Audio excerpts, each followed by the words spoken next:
It was a different kind of Passover, to say the least. I remember right when we sat down, Philip leaned over to me and he whispers, "Hey, Thomas, I feel like something special's gonna happen tonight."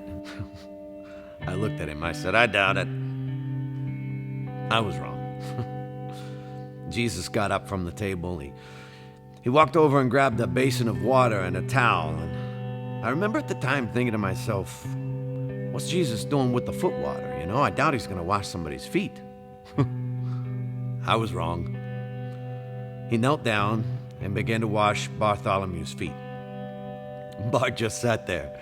He didn't say anything. He didn't move. None of us did. Jesus finished and went on to James and Andrew and the rest of us. I remember at the time thinking, this is so strange, yet wonderful. And then I thought, I doubt anybody's going to say anything right now. I was wrong. You know who broke the silence? Peter. No way you're going to wash our feet. I mean, that's what I told him. He could wash other people's feet, but he wasn't going to wash mine. I looked at him and I said, Jesus, you're not going to wash our feet. I mean, you're the king. And he looked at me and he said, well, then you can have nothing to do with me. And I'm like, ouch. Okay, wash my feet, wash my hands, wash my whole body if you have to. He looked at me and said, no, your feet will be fine, Peter. In the midst of him washing our feet, he teaches us servanthood. Then Jesus took some bread and some wine. He blessed it and he served it to us. He said it was a new covenant with his blood. And he said, tonight, all of you will lose faith in me. I remember thinking right then, lose faith in you? Never. But I didn't say anything. I just sat there. I couldn't just sit there. I had to say something, so I looked at him and I said, Jesus, I love you. You can count on me. Everybody else may fall away, but I will not. You can count on me. He looked at me and he smiled. He said, Peter, you'll deny me 3 times for tomorrow morning. Ouch.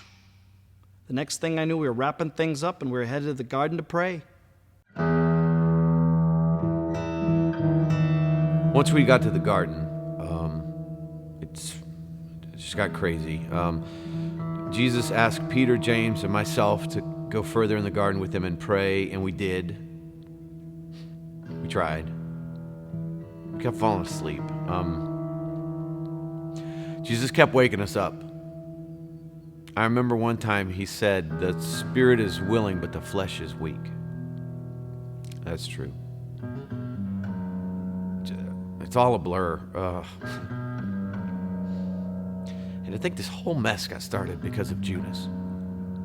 Did he really think what he was doing was right? There he is. He's the one you want, the one praying by himself. Now the others, they will come up and try to create some scene.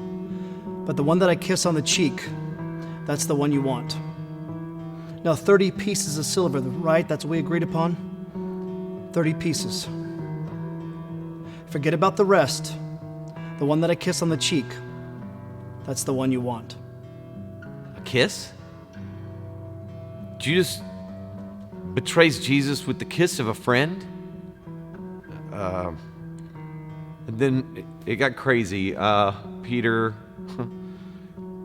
grabs a sword and he cuts off this guy's ear. And Jesus just reached down and picked it up and put it right back on the guy's head, as if nothing had happened. And then they took him. I'd love to tell you that we fought for him, but we didn't. Everyone ran. I ran.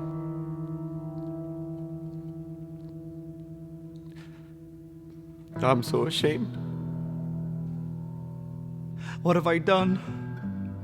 What have I done? Was I so stupid to think that I've killed him? I've killed him. I've crucified Jesus.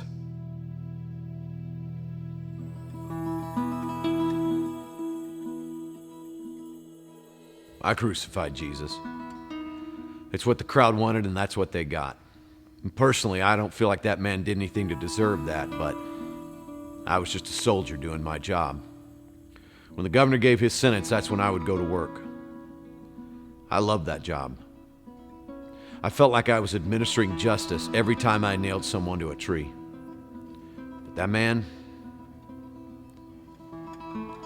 didn't deserve that. Didn't make sense to me. It makes no sense. There I was, rotting in a jail cell for stealing, murdering. You name it, I've done it. And I knew the next time I stepped foot outside that jail cell, well, and that was it. So the guards, they came and got me, and they put me beside this guy that was beaten to a pulp. Then Governor Pilate started asking the crowd, which one of these men do you want me to set free? I mean, it was obvious. I mean, the crowd, they're going to say, let Jesus go. And then I was going to tell them where they could go. And then the crowd, they started chanting Barabbas. I mean, they were saying my name. They were saying my name over and over and over again. The guards, they threw me to the crowd, and they took Jesus to Golgotha. I mean, one minute I am a man marked for death, and then the next I'm free. It made no sense. So I followed him all the way to Golgotha. I was stationed at Golgotha that day. We just raised the second criminal when they brought him to me. I'll never forget the way he looked. He'd been beaten, spit on, whipped.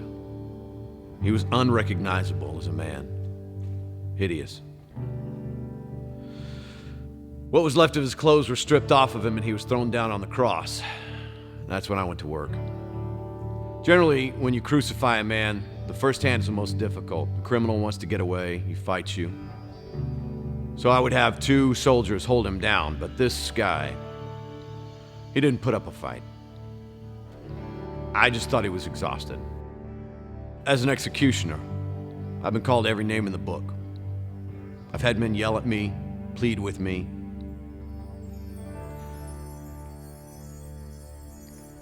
But I wasn't prepared for that. He looked at us.